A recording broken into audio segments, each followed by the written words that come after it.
Welcome to Inspiring Minds, where captivating narratives fuel our aspirations for a better world. Join Anabel as she introduces extraordinary individuals whose stories motivate us to act for a world worth living in. And very happy to have you here today.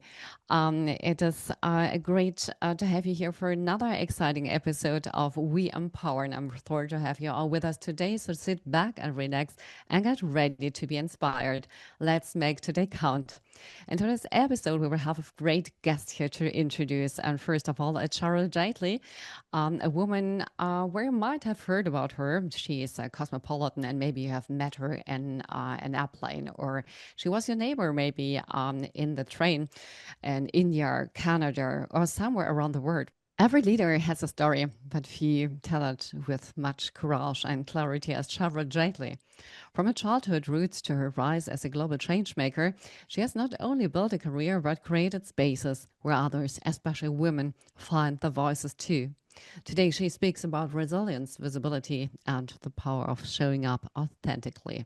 This isn't just a story of professional success, it's a story of redefining what leadership looks like in our time. Welcome, Charul, here in the show. Thank you so much, Anabel. It's a pleasure being here. Thank you. I was touched about the song you sorted out. You sorted out a roar from Katy Perry, and Katy Perry means a lot to me, as I liked also her Candy Like Rose songs, which is just an easy California dream playing. But roar is a kind of something very personally, which is touching, I think, also her life, which is about finding your own voice after being silenced. And it is touching a kind of turning point where it's about self-affirmation and letting your inner strength roar like a lion, right? It's a kind of boost of courage. Why have you sorted out this song? I think you've said it all, right? It is like a reckoning. It's a reclamation. It's just saying to the world that no matter what has happened, no matter what you've endured, no matter what lies ahead, which, we have very little control of, I'm here. I'm brave as a lion. I'm roaring and I'm fearless. And I want everybody to jump on the wagon and know that it is theirs to claim. And in addition, being female in addition to this, right? It all can be happen and all can happen by being female. I mean, it reminds me a situation in my early career where I had a mentor and she had short hair. Okay, there's nothing about short hair at women. She was not wearing any jewelry. She was wearing a male cut suit and a white shirt and entering her room, which was very long. I saw on the right side at the wall a lot of paintings, black white, with scenes from sports. Her just climbing a hill, her just being in a boat, in a sailing boat, in a wind. So all situations which showed that she's a strong woman and she can do it. And then the first question she asked me at the time was, what car do you drive? And I said, none. And she said, what car could you drive? I said, oh, it's a 6 BMW I could drive. She said, and you are driving it? I said, why? I'm a sustainability expert. I'm driving my bike. I'm riding my bike. She said, no, bad. With this attitude, you will never win, make a career in the men's world. You have to take the status symbols of men. Do you know who's the footballer, the greatest one? I said, no, but I can tell you a lot about environmental activists worldwide. She said, oh my God. And I like that song because of that, because it shows also stay who you are, figure Yes. out who you are. This is the greatest message of self leadership, right? Yes, I completely agree. And like you said, each one to themselves, we are very subjective in the way we are raised, in the way we have our values. And I think if we take the best out of all of that and culminate into becoming a person that we are, diversity is the way forward, and each one matters. So yes. Absolutely. And Cheryl, I just wanted to pick a bit of our conversation we had beforehand. You are a traveler and travel by heart. And I know from my travelings, I travel also a lot, that often it's just like this, that everywhere where you stay, and even for a few seconds, you get the energy of the people around you. So how do you make sure, and this is not, we haven't discussed this. So if you say, Anna, it's unfair, this question you haven't heard me before and that it comes first. But I mean, you keep a lot of energy for a lot of people being Yes, around you. yes. How do you make sure that you stay who you are and get rid of also this energy or deal with this foreigner energy? Right, right. No, Annabelle, actually, I like the impromptuness. This gets the best out of me. I do not like to prepare for these interviews, and hand on my Super. heart, I just glance through the questions. I did not prepare answers. So it will be very natural, very genuine, very authentic. But I like the question you've thrown at me because I'm a firm believer of exchange of energy, vibe, and everything that goes around it. I think there's so much more to it than meets the eye. It's not just the brick and the mortar and how people dress up and show up. They could smile at your face and have something else in terms of feelings and emotions that are lingering around them. My let's say mantra when I go around the world, which I've had my share of experiences, and I was hearing you and AJ talk about their experiences, it is incredible the number of lives we can touch and we have touched. What keeps me sane, and this is my mantra, is going back to who I am, staying authentic to myself, knowing who I am. Because a lot of work that I've done, Anabel, has started from awareness. If I do not know who I am, and I go with people, I will get lost. I will become them. So, how I like to see it, or how I believe it is, wherever I've traveled, I have taken a piece of that place with me, but I've also left a piece of me with them. And I think it's an exchange. It's an exchange of energy. It's an exchange of good intent. It's an exchange of good values. Until the time the intention is that, I think it's a win-win for each one of us. Thank you. Thank you for this answer. And it brings me already to my next question. I mean, you're so full of ideas of you, but also spirituality. Did your upbringing encourage visibility and speaking up, or was it something you had to fight for, especially about the topics you stay for? Yeah, I think for me, fight is a very strong word. But yes, it was not an easy walk, let's say. It was an uphill climb. Um, it required a lot of resilience, a lot of agility, a lot of me imbibing, unlearning, and relearning a lot of skills that I thought are working in my favor. So it is, and I don't think I'm there yet. It will be an ongoing journey. So, yes, was my voice, if not muted, lessened, and the volume was reduced many a times. Sometimes it was social pressure, cultural pressure, the values, which is your own inner voice, your inner noise, rather, where, you start to question yourself. Am I standing by the right things? Am I saying the right things? Am I doing the right things? You start to second guess yourself because the surroundings, they make you want to think like that. So it is as much an internal fight as much as it is external. And I think we have to calibrate ourselves on both the scales.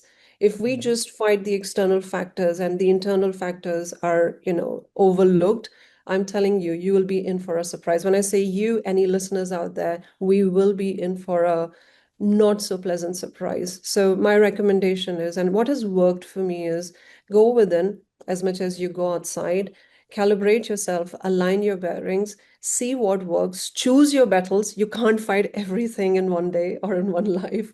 You have to prioritize and see where you can make a change and just roar and go forward. I would love if we could forward this message from you to all the people in the world which are aggressive against others because they haven't found their place inside themselves and haven't found their beautiness in themselves. So true. I mean, you spoke a little bit about your childhood, but a tiny little bit. Would you like to share a little bit? How have you grown up? How did you grow up? I mean, you were a cosmopolitan, a traveler. Is this something you have by genes, or uh, where is it from? Actually, quite the opposite. Quite the opposite. So I was born in a very middle class Asian household in India. However, I was always the outlier in the family without me actually knowing it, right? I was the one who was always questioning things. I was the one who did not want to just follow the protocol. I was not rebellious at all. I was the most obedient child. I think my parents love me more because I was that child who would never go to school and miss anything. My siblings would come back with their lunch boxes forgotten, their shoelaces gone. Sometimes they'll even forget their shoe. I was that good child who was punctual, who always was finishing her homework, who was always top three rankers in the class. But at the same time, I would like to believe I was lost in my own world because I wanted to explore so much more and I wanted nothing to inhibit that growth of mine. So anything that did not allow me to explore that horizon, which meant the world to me, was coming in my way of my growth. So there was that resistance, right?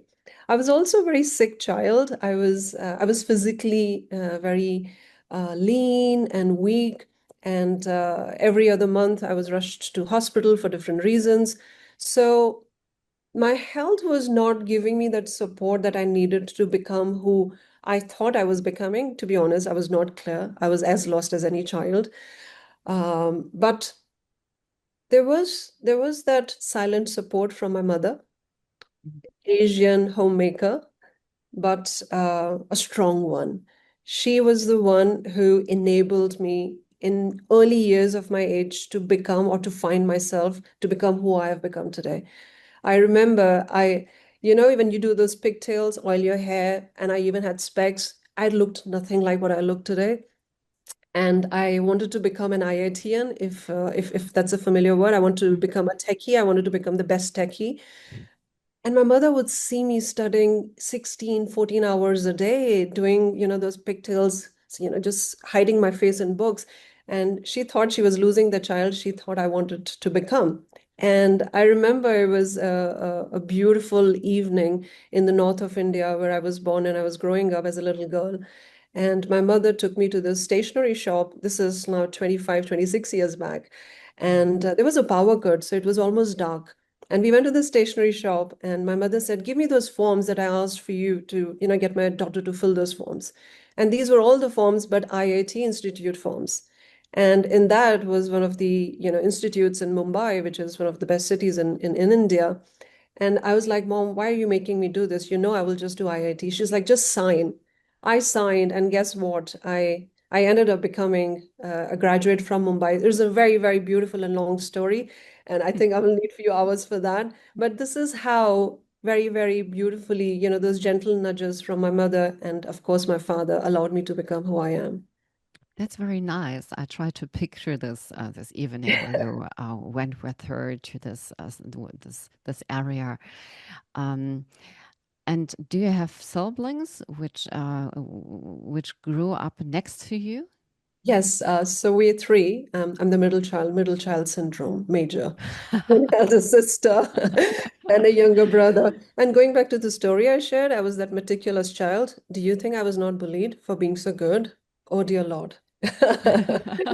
My younger brother and my elder sister, they're like, "Why can't you be like us? Forget things if you have to." But we've grown up well and we're very thick, and I'm just so blessed to have them.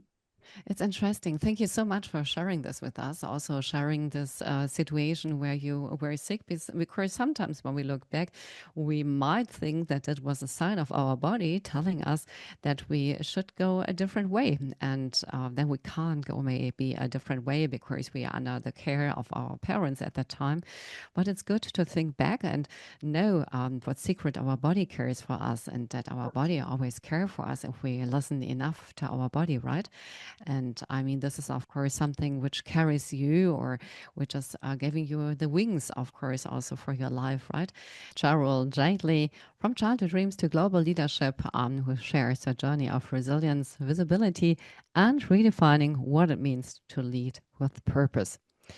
Cheryl, we just touched your childhood a bit and also your position in your family, and it's interesting this child which feels a little bit like having the two slides of the burger on top and on the other side between and sticked in. Some feel it like a burden. It seems that you felt that this might be your chance, and it's great how honest you talked about how your siblings felt about that, because it's somehow, of course, also hard for the others if they are following another path and see that you are different, and that can create some jealousy, curiosity.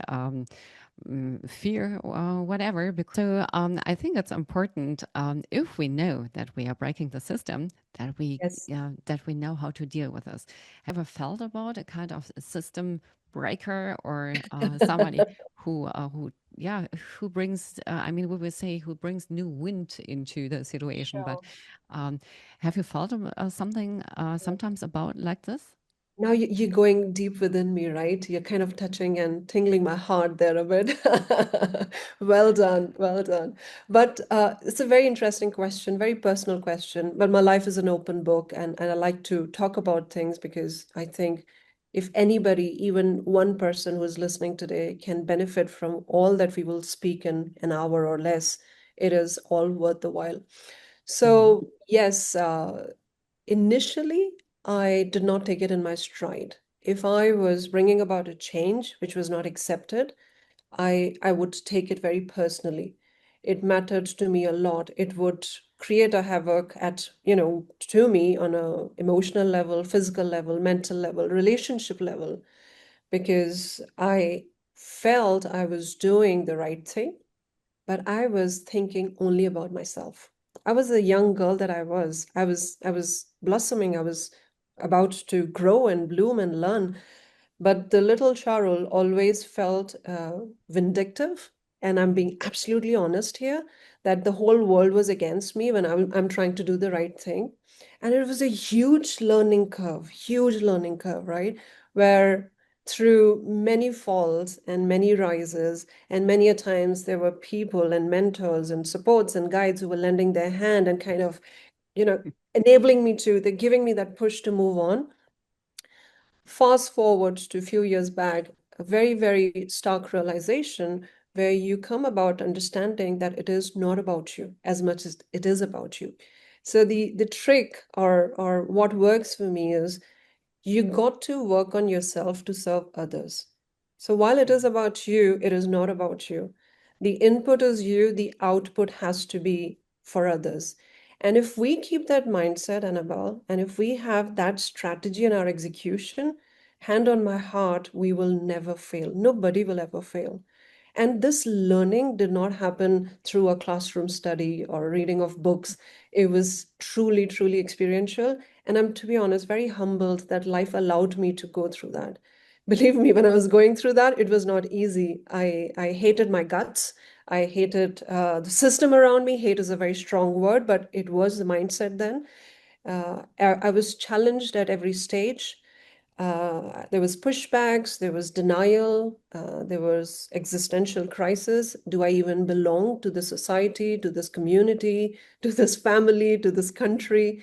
So many, many questions had to be answered. Many difficult moments had to be processed. Many learnings had to be finished, only to come to the realization that you work on yourself so that you can work on others. And the output has to be bigger than you. It has to be more than just yourself, but it can only happen when you work on yourself. It's a little bit of a long answer to your question, but I hope I'm able to give you a sense of where, like I told you, you've touched my heart with this question. So this is coming right from my heart. Thank you so much. I think that you will get also the gratitude of all our listeners with that, because if we talk about empowerment, it empowers us for ourselves, but empowers also others when we share our lift ups, our paths, because this is exactly that what could help others, as a kind of hand which we reach them, or which we give them, saying, "Hey, be brave enough to go your own path by listening to mine. Don't do it the same." But from this, you see that it's possible to to stay, or to go back to your home country, to stay in a loving relationship with the parents, even if you step out of their system or out of their perspective, because maybe it's a narrow perspective which saved their life in the past, which was a part of their own culture, and it's not your must that you have to take them out of that. It is a chance for everybody else to see this as a kind of chance, but it's not necessary. Everybody decides, right? And I think it's also, I mean, it's great that you share also these times where you said, I didn't know who or is this country mine. Was there also a kind of failure, early or later, which became your greatest teachers? Because often it's exactly these situations where we feel empty, where we feel not understood, or where we feel that this is all not working, and it has to be different. What is our biggest teacher? Yes, yes. Annabelle, there have been so many instances, and to be honest, I've written a book on it, right? And we've become a bestseller on Amazon. So the book is called Eye to Eye with I. Wow, So right. you look yourself in the mirror, what do you see? Because, you know, talking about, let's say me, I would look at my lipstick, my hair, is my eye makeup good? Is my jewelry looking nice? But if you take a moment to go beyond that, when you look yourself in the eye, what it is that you really see, go within. And what do you see? Is there shame? Mm. Is there failures? Is there hatred? Is there guilt? Or there is joy? There is happiness. And I think it's a mix of both. And the purpose is to navigate from what you don't need to what you need, and to give yourselves the privilege and the opportunity to become who you want to become.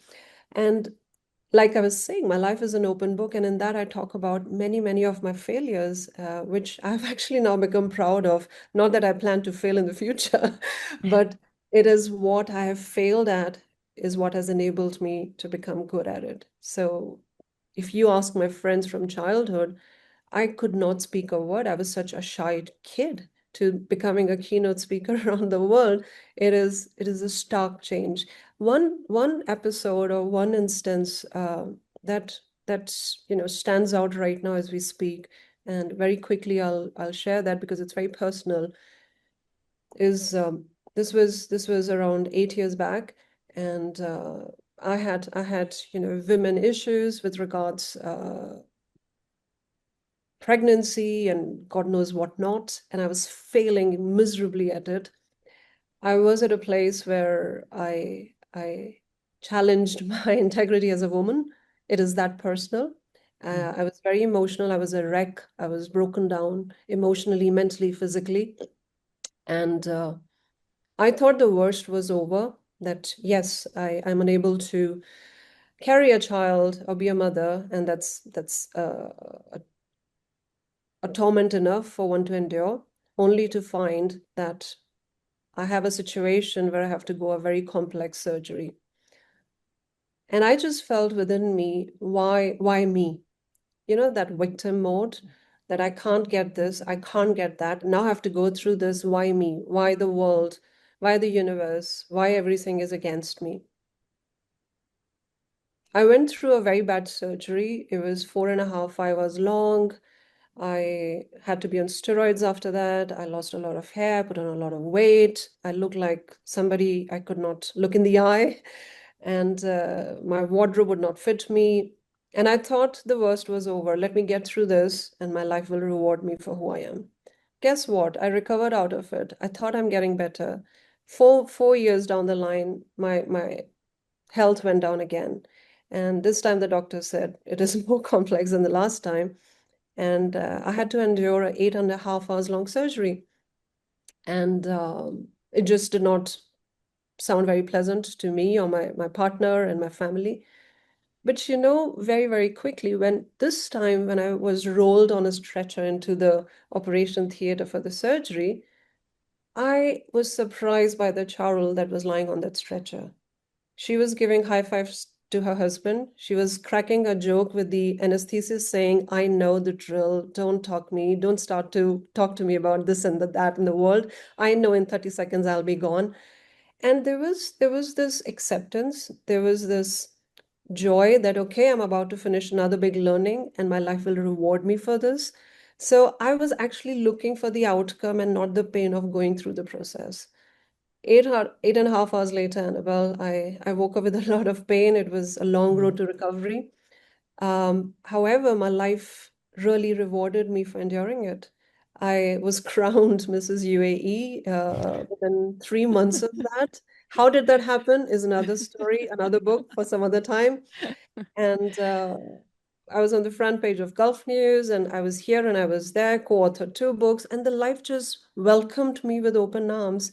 And I think that happened because I accepted. I did not accept the first time, and I was rewarded by another surgery. But this time, the attitude and the approach changed. So I'll take a pause. It's a very personal experience that I wanted to just share with the listeners here. Thank you so much. I got many pictures of this, and some of these pictures I felt very familiar with with our own story, where sometimes we think that we are on the ground of everything what could happen in a negative way, and then we behave just as we are used to behave in our old system. And if we are lucky, our body says, no, no, no, you're wrecked in the old system. I gave you this task to change yourself. This is a chance. And if we take it as a chance and the second time, then we see that life is again with us. And I don't want to, I mean, it's now your time. I don't want to talk about my situation, but yes, that sounds familiar to me. And it might have been that after the first time you thought, wow, this is so unfair.